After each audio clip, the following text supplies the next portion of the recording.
Hey y'all, Nikki Brown here. So my goal is to help you and help myself. If you're suffering from sciatic nerve pain, because it's been almost a year. April 7th made a year. What's today? I don't even know. I think that was yesterday, actually. I think today's the 8th. Huh. So it's been a year. And one of the things that she mentioned in this video is that lifting can aggravate sciatic nerve pain. And I was in a facility where I was asked to do some lifting. And this particular person has been in this industry for years, and this particular person made it known that they like to provoke people. And so, for all I know, this person could have been intentionally asking me to perform this service, this duty, knowing that it could potentially cause more pain than I was already in. I'm not accusing, I'm just saying. She mentioned lifting, and that a light bulb went off. It was a light bulb moment. So we're going to watch her and listen to her talk about the yoga exercises that could potentially help to relieve the sciatic nerve pain. I am very hopeful. Hey, I'm Brett Larkin, and this is a short yoga sequence for those of you who are suffering from sciatic pain. I know this can be very painful, and I'm going to show you a couple poses, a little routine that you can do, especially if you have severe pain, right? This is really for those of you who are maybe suffering too much to even move around a lot or go to a normal yoga class. Now, you want to catch my other video on sciatic pain that I did with curejoy.com. This video is also in collaboration with CureJoy. But make sure to check that one out. I go over how you need to modify if you are going to a public class, and just a little bit more info about sciatic pain in general so you can avoid it and feel better right now. This video is the actual sequence, so let's get started.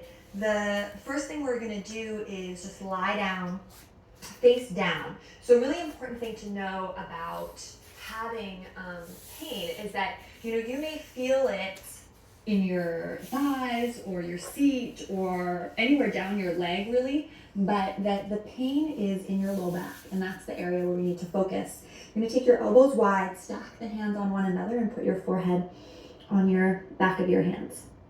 So this is a great pose if you have sciatic pain. This actually is a pose. It's not just lying down upside down. It's a real pose.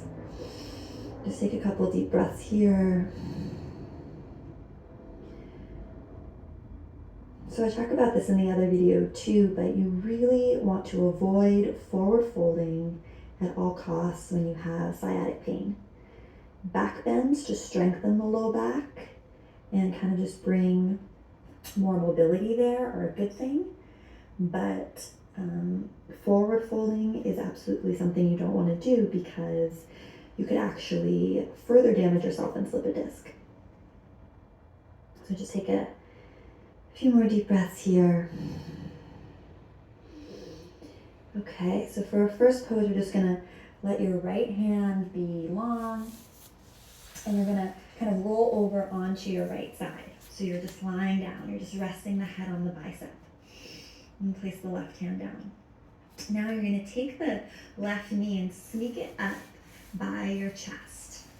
And then really, to the extent you can, see I'm kind of using my toes, try to get it up there. You want it as high as possible. And then from here, you're just gonna rest. And you can have the hand on the knee or the thigh, or you can just place it down on the ground. And hopefully you're feeling a little bit of a stretch in the left side of your low back. And it may be really subtle, but if you have deep sciatic pain, you want to start subtle. So we're not looking for a big stretch here, we're just looking for a release. So a little self trick that I like to do here that you can play with if you want. Maybe you're feeling something here and this is enough for you. In which case I want you to just take a couple deep breaths. Another step is you can press your knee into the mat. So kind of press your knee down energetically, and then just relax as you let it recoil and let the low back fully release. So I like doing this because a lot of times we're tensing in the low back and we're not even realizing it. So you can try that again. Press the knee into the floor.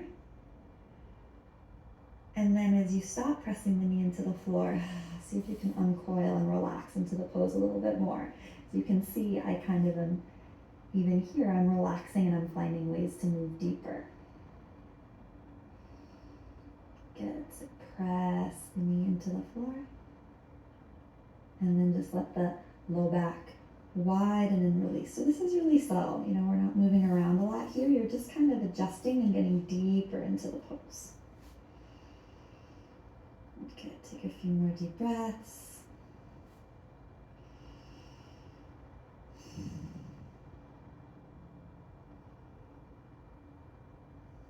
Good, and then we'll come to the other side. So press your palm into the floor.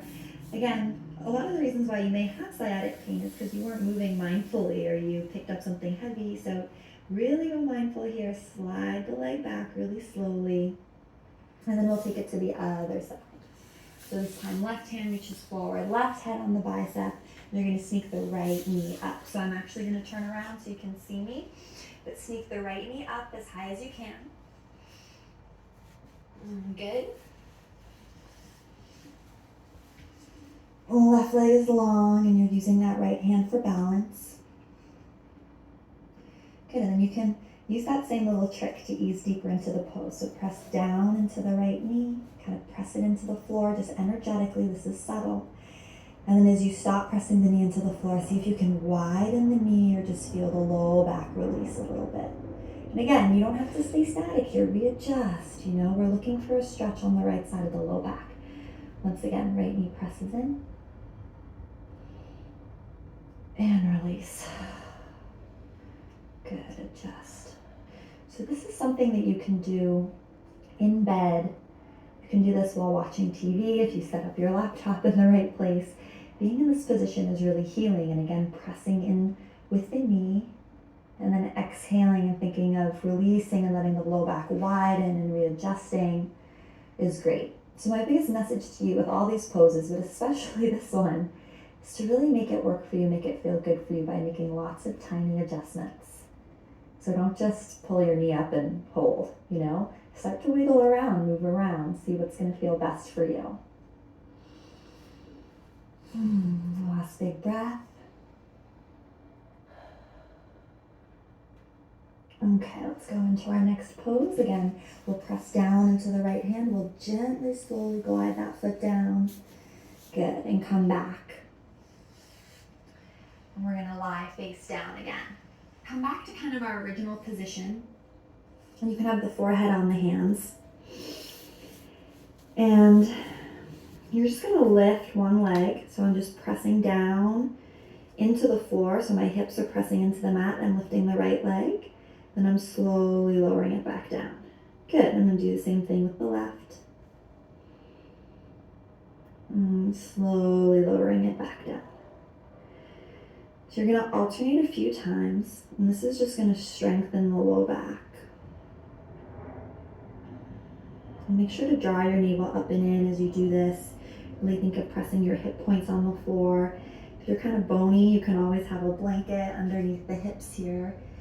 Or put a pillow to add a little extra padding. You could just keep alternating and go slow. So no jerky fast movements here. That would be the absolute worst thing. You want to move really slowly. Good. Wherever you are, just do 2 more each side. Use your breath. Go mindful, be slow. Good. If it feels okay, we'll take this a little deeper. So we'll come into Sphinx pose, shoulders over wrists. This is a really nice gentle back bend that is safe. If it doesn't feel right, come out of it. I'm just going to lean a little bit side to side. Good, and then if it feels good enough, you can actually clasp your hands. This is only if you want to take it deeper. You can clasp your hands just behind your low back and come into a little cobra stretch here. Or Shavasana. Oh, no. I'm not ready for that. If this is too intense, yeah, then cobra. Hands to the floor. Okay. A couple deep breaths here.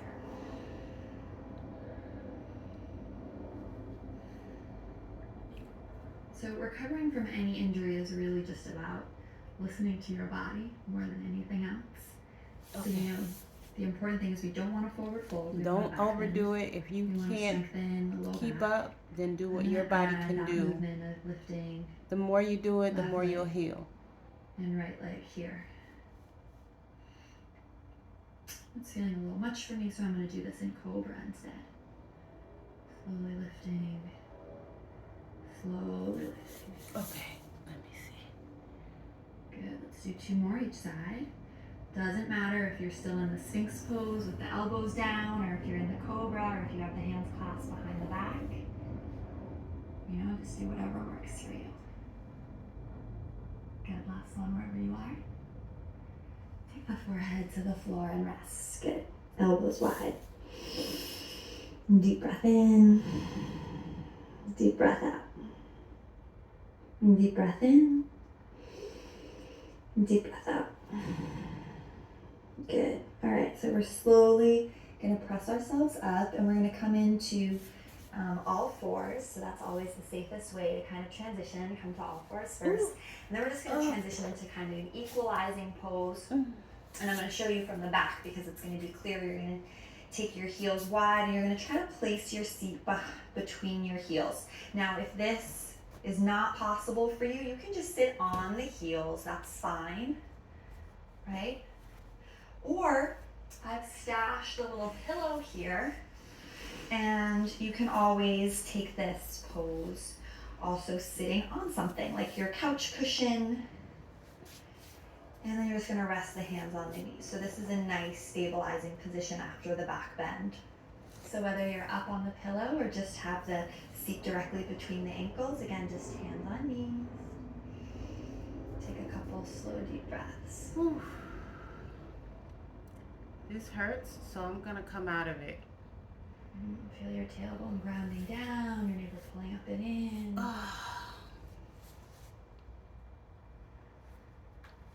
Okay. Let's slowly transition into our next pose. So you're just going to press your hands into the mat, again, always moving gently, carefully, slowly. We're going to come into Dandasana staff pose. So again, this is a great pose to sit up on a pillow. You just want to have your sits bones on the front of the pillow or cushion and flex the feet. So this is a really good place to be. I'm not going to use it, but I really highly suggest having, just some elevation so you can feel, like you're not rounded in the back. So it's much better to sit up on something than to be rounded in the back.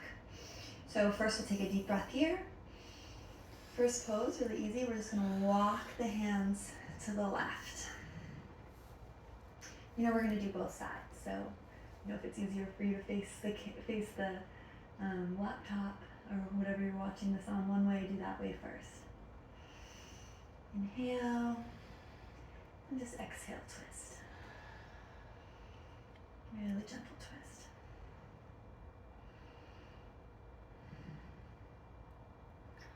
Just keep walking the hands around. This hurts too.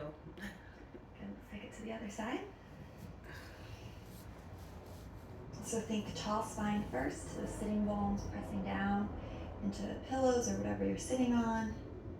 Think of the kind of stretch happening in the left upper side, chest. the right side isn't as bad as the left side, but that's where my pain mainly is, on the left side. So this is a little bit more Good, gentle. and come back to center. Take it to the first side again. This time, see if you want to play with coming a little lower. Think of maybe lowering the forehead to the ground, but keeping a long spine. So not, you don't want to, again, twerk the spine in a way that feels uncomfortable. You just want to find length and then think of going forward. So again, we're always looking for a stretch.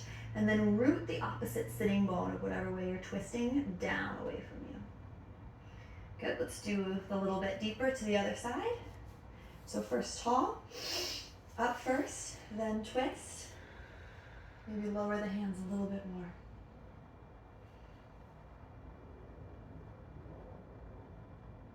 Good. All right, let's bring the right knee into the chest. And we'll take this twist a little bit deeper. So you're not going to twist, in normal yoga would twist. If we have the right knee up to the right. We're doing a little bit different because we're working with an injury. We're going to twist to the left. Now, I want you to press your right elbow into the right knee and really root, think of rooting your right sitting bone down as you do this exercise. Okay. So it's less about how much you twist, like don't be cranking with your neck to look over there, who cares?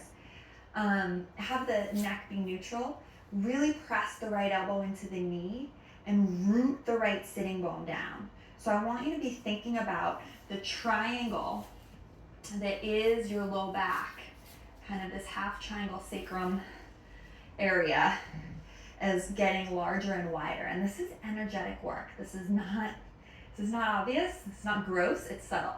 So pressing elbow, pressing down through the sole of the right foot, and then really think of rooting that right sit bone down.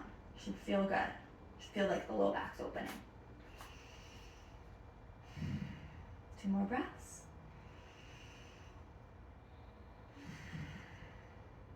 Good, inhale. Exhale, really root the sit bone down, press against the knee. Good, nice job. Let that leg go long. Draw the left knee into the chest. And take the left elbow into the knee, and then right hand behind you. And then again, you're gonna press the left elbow into the left knee and root that left sitting bone down. So again, it's less about the twist and more about the energetic dimensions of the sitting bone rooting down, the elbow pressing against the knee, so that we can feel this widening, hopefully, on the left side of the low back. So really press that left sitting bone down. Really press the elbow into the knee and the knee into the elbow. Make sure you're up tall. Inhale. Exhale. Good. Breathing in through the nose. And out through the nose.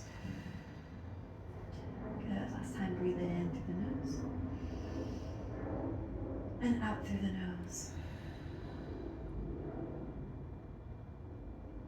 Good. Slowly come back to center. Let the legs go long. And then just slowly come back to that sitting on the heels position or sitting in between the heels to close our practice. So again, you can always be on the heels or between the heels or up on that cushion.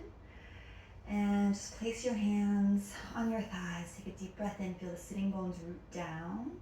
You feel left and right sitting bone root down. Lengthen the tailbone down. So good. And then rise your head away from the sits bones. Feel the chin parallel to the floor. Take a deep breath in. Exhale all the way. Just feel space in the low back. Hopefully your low back feels wider, more spacious. Again, deep breath in. And exhale all the way. I hope your low back is feeling a little better. Get up, walk around, see if the sciatic pain is a little less. Again, you may be feeling it in areas that aren't your low back, but the low back, if you have truly sciatic pain, is where this is all stemming from. Let me know what you thought of this video in the comments below. How are you feeling? I want to hear from you.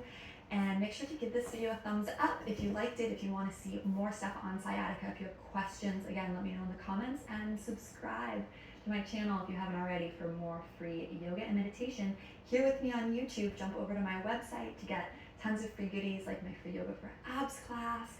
Abs help strengthen your low back, which is a good thing if you're struggling with some low back and sciatic issues. So as always, from my heart and my home to yours. Namaste.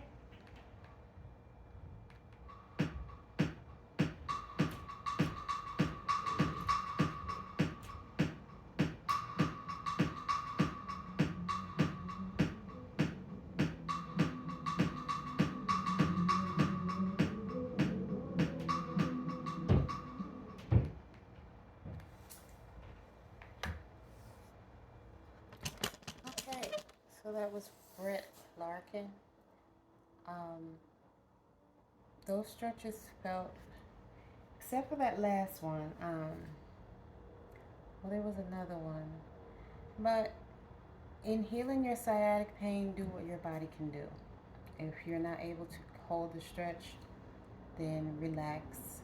If you're able to go back into it, go back into it. if you're not, just relax until you're ready to switch to a new pose. But again, this has been a year for me, and I'm looking for some other relief. So I'm hoping that watching videos specifically for sciatic pain and yoga will help. So far, I do like the stretches that Brett has done, and I'm going to continue to do those, but I will look to see um, if I can find something different, because everybody's body is different, and what works for one person may or may not work for another person. And so it's just a matter of figuring out what will work for you in your body. So that was great, though. I'm not sure if I feel better. I do feel a little bit of tightness. When I do yoga, it seems that I do experience more pain afterwards. So I don't know if I'm doing something wrong or if that's not what my body needs. But I'm still doing my best to figure out how to relieve this pain. So I thank you for watching. I hope this was helpful. Love y'all. Later.